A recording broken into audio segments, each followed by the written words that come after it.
La révolte agricole continue. La réponse de l'État, c'est faites ce que vous voulez les forces de l'ordre. Alors on envoie les drones. On sait que la coordination rurale a aussi saisi l'IGPN, un rapport au fait que 3 policiers aient sorti leur pétard face à un agriculteur. Vous allez voir la réponse de la justice rapport à ça. C'est normal, en fait. Qu'on braque maintenant des gens, c'est normal.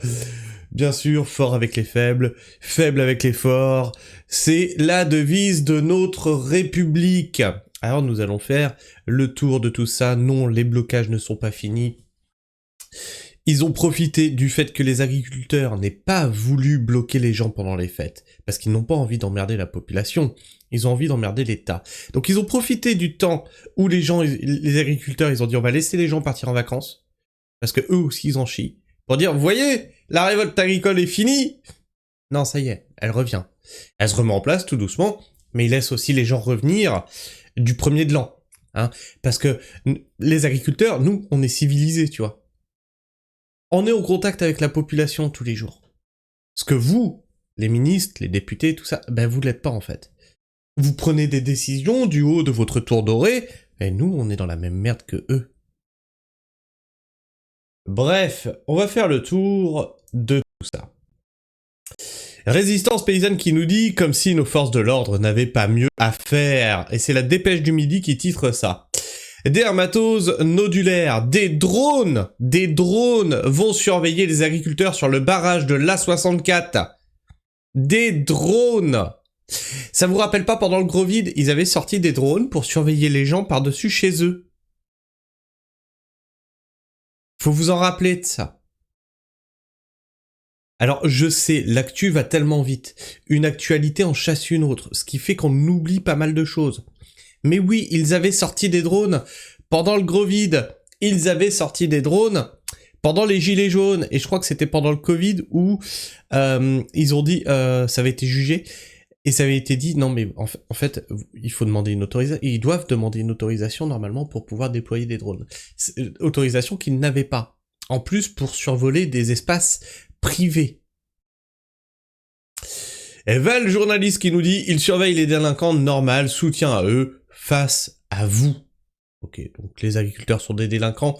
Bon bah tu demanderas à des délinquants de remplir ton assiette. D'accord ?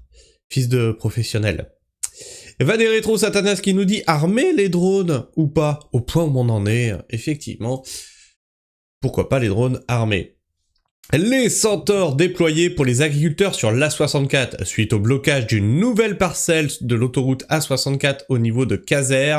2 centaures blindés viennent d'être déployés par l'État pour réprimer la colère paysanne. Alors, c'est ce que je vous disais, hein, les barrages ont été levés pour laisser les gens fêter les fêtes en famille. On est civilisé. Et l'État, c'est ce qu'il voulait, c'est que les barrages se lèvent, mais surtout que ça reprenne pas derrière. Leur fameuse trêve de Noël, c'était pour casser le mouvement. Ce qu'ils ne veulent pas, c'est une reprise. Donc maintenant, ils savent que les agriculteurs vont se mobiliser, donc ils attendent de voir où ils se mobilisent pour casser le mouvement. D'accord ? Tout ça, c'est un jeu médiatique. Ok ? On a même des agriculteurs pro-Macron, pro-européistes et pro-FNSEA qui nous ont dit « Ah bah voilà, ça n'aura duré qu'une semaine, plus personne n'en entend parler. » Tout ça, c'est un storytelling médiatique. Et quand les barrages reviennent, ce qu'on fait, on envoie la grosse artillerie, histoire de les dégager, histoire que voilà, maintenant c'est bon, c'est fini la révolte agricole. Voilà. Et ça, vous le verrez pas dans les médias, par exemple. Alors on se regarde ça. C'est que ça faisait les pétards, là. Il y en avait, c'est que ça faisait les... Vous allez vous coucher comme en 2024 avec Jérôme Bale. Non mais il y a déjà Jérôme Bale qui s'est couché. C'est une autre portion de l'autoroute justement qui a été prise d'assaut là. Parce que vous ne voulez surtout pas qu'on vous confonde avec les autres révoltés du peuple que vous qualifiez de gauchias. Alors là c'est archi faux. Et c'est tout un problème de communication de la CR. J'en ai parlé à quelqu'un dernièrement qui m'avait envoyé une vidéo qu'on traitera très certainement. Où Ben justement, des jeunes de cité disent écoutez, c'est bien, votre révolte agricole c'est bien, mais à partir du moment où vous appelez à envoyer les centaures dans les cités, pourquoi on viendrait vous soutenir, pourquoi on viendrait acheter votre bouffe, restez dans vos trucs, voilà, entre vous et puis entre blancs, en gros, etc. Et c'est toute la problématique de la CR, c'est que leurs têtes d'affiche ont une communication un peu brutale. L'année dernière, on se rappelle que l'un d'eux disait « On veut pas de gilets jaunes, ici c'est un mouvement...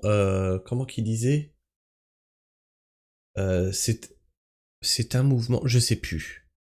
Et on veut pas des cassos de gilets jaunes. » Et ça, je trouve qu'au niveau communication, c'est les têtes hein, de la CR, c'est très mauvais en fait. Vous êtes trop brutal dans la communication, et effectivement, comment tu veux appeler le peuple à te rejoindre si de l'autre côté tu sors des phrases comme ça? Alors ça c'était l'année dernière, aujourd'hui ils appellent plutôt les gilets jaunes à les rejoindre, etc. Peut-être qu'ils ont compris quelque chose. Mais là, c'est les cités, c'est les jeunes des banlieues, c'est etc. Mais vous savez que dans les cités, c'est pareil, hein, 90% de la population subit les 10% qui foutent la merde. Les 10% qui font du deal, les 10% qui créent un réseau mafieux. C'est la grosse problématique. Stigmatiser, pour moi, c'est pas la meilleure solution d'appeler à un effort commun.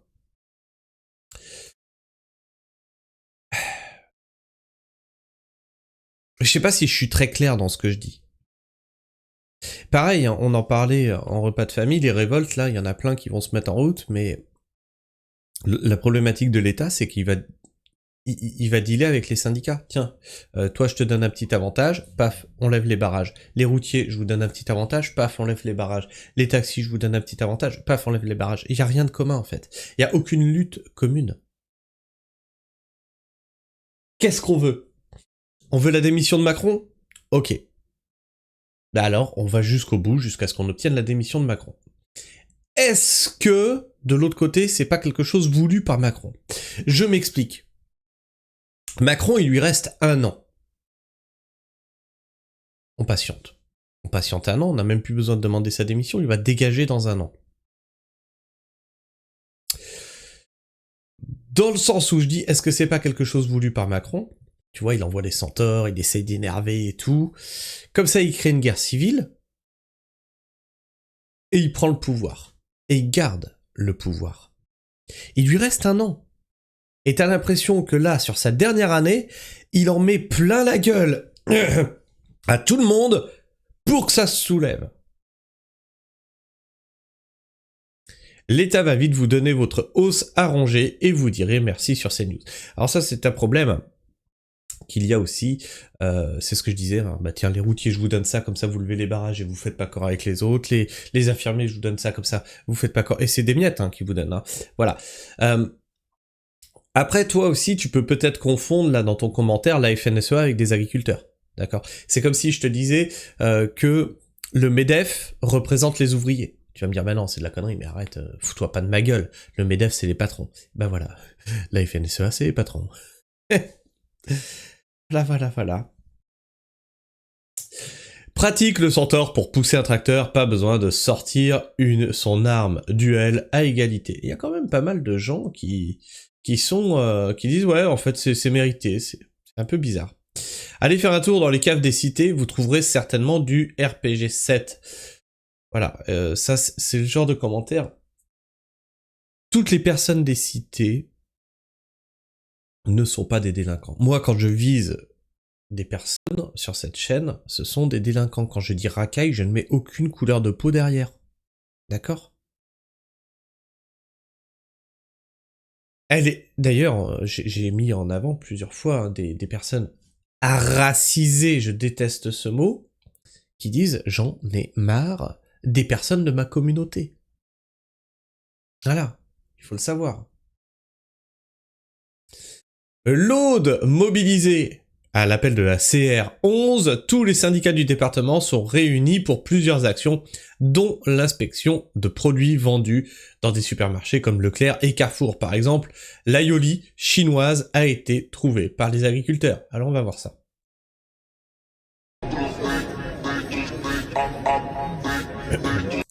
Ok, il y a de la musique, mais on n'a pas de son, c'est super. Donc on est sur quel genre de... Toc toc toc toc toc. Dans un Leclerc. Leclerc et Carrefour, tiens. Leclerc et Carrefour. Leclerc qui s'est positionné pour le Mercosur, petit rappel, hein. Alors, qui est le moins cher? Leclerc, qui vous vend de la merde? Leclerc. Donc on revoit déjà ce qui s'était passé il y a 1 an et il y a 2 ans dans les grandes surfaces où ils vont faire une inspection des produits. Alors qu'est-ce qui se dit dans les commentaires? C'est bien, il y a des produits chinois et le téléphone avec lequel tu filmes, il vient d'où? Et toi, le PC avec lequel t'écris, il vient d'où? Et la route sur la... Alors tiens, on va être factuel. Tu bouffes quoi? Tête de nœud.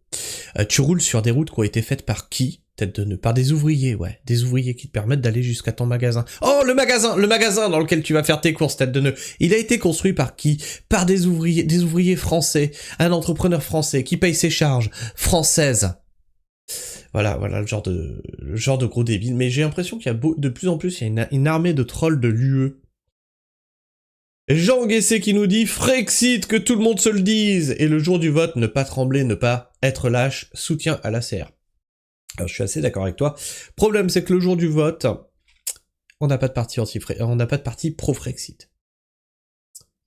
Grâce aux 500 signatures, grâce au fait qu'on surveille les maires à qui ils donnent leurs signatures, etc., etc. Donc on est maintenant dans un système où c'est le système qui te dit « je vous présente ça et vous vous démerdez avec ce que je vous présente ». Ce sont déjà des candidats choisis par le système. Tu verras qu'Asselineau n'aura pas ses 500 signatures, tu verras que des Philippot n'auront pas leurs 500 signatures, etc.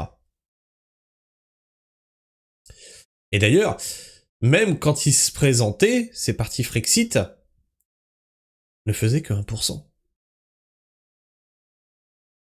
C'est là où il y a problème. Et c'est là où je me dis que, tu vois, si on retrouvait le vote de 2005, où j'ai voté non, c'est la dernière fois que j'ai été voté de ma vie, si on refaisait le vote de 2005, je suis même pas sûr que le non l'emporte. Tellement les gens se sont fait lobotomiser le crâne par les médias mainstream. Le parquet d'Auch ne saisira pas l'IGPN. Oui, alors la coordination rurale a demandé à saisir l'inspection générale de la police nationale, l'IGPN, suite au fait que des flics aient braqué un agriculteur. La police des polices, après l'action des agriculteurs gersois devant la dépêche. Donc non, ils le feront pas. Et ils ont dit non, vous voulez qu'on saisisse l'IGPN? Non, la prochaine fois vous prenez une balle. Et Résistance Paysanne qui retweet, le procureur d'Auch, Clémence Meyer, explique que la sortie d'armes s'est effectuée dans un cadre légal. Et la prochaine fois, le tir... Ah non, mais le tir était fait dans un cadre légal, par une personne dépositaire de l'autorité. Oui, il a ôté la vie à quelqu'un, mais c'est pas grave. Elle ajoute par ailleurs qu'elle n'ouvrira pas non plus d'enquête sur ce dossier. Voilà, au moins c'est clair. En revanche, elle a lancé des investigations suite aux mobilisations des agriculteurs ce week-end. Là, par contre, elle enquête sur les agriculteurs. Ça, c'est normal. Elle a ouvert une enquête pour dégradation en Réunion à l'occasion d'une manifestation.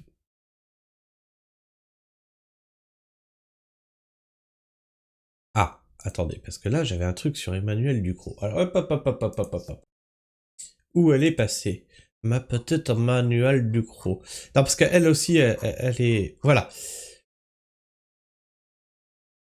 Emmanuel Ducrot qui nous dit, alors c'est une journaliste Emmanuel Ducrot, hein. La coordination rurale tient encore quelques barrages, mais voit se déliter l'attention médiatique. Piégée par son jusqu'au boutisme, sa structure décentralisée et les soutiens populistes qui l'ont utilisée, elle ne sait pas comment sortir de la crise. Alors vous voyez, ça c'est la voix des médias de propagande Emmanuel Ducrot. On va y venir. Les agriculteurs ont levé les barrages pour pouvoir permettre à la population de partir en vacances. Pour pas emmerder les gens qui bossent, les gens qui triment et les gens qui subissent l'État. Donc ils ont levé les barrages. Ah, il y avait moins d'attention médiatique, forcément il n'y a plus de barrages, enfin il y en a moins. Et du coup ils disent, regardez, ils essayent d'en refaire, c'est du jusqu'au boutisme, ils ont vu l'attention des médias se déliter. Forcément s'ils font moins de barrages, l'attention des médias se délite, c'est un peu con toi aussi.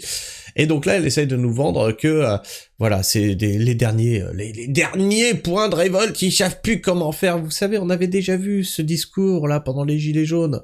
Ouais, c'est le dernier dimanche, tu vois, ils ont plus l'énergie du début et machin. Ah merde, il y a encore un dimanche. Ouais, mais c'est le dernier dimanche, tu vois bien, il y a plus qu'une centaine de personnes. Ah merde. Ah, c'est le dernier dimanche parce que bah, les gens ils ont pas de sous pour monter sur. Putain, ils sont encore tout ça, merde. Bref, vous voyez. Alors Emmanuel Ducrot, tiens, c'est rigolo. Pragma Actu qui disait « Mais quelle surprise, Emmanuel Ducrot! Mince alors, comme tous les pros abattage, dis donc. Ah merde, ça alors, c'est con ça. Alors qu'est-ce qu'on a? Check News, la journaliste Emmanuel Ducrot a-t-elle été rémunérée par des lobbies de l'industrie agroalimentaire? C'est du fact-checking, écoutez bien.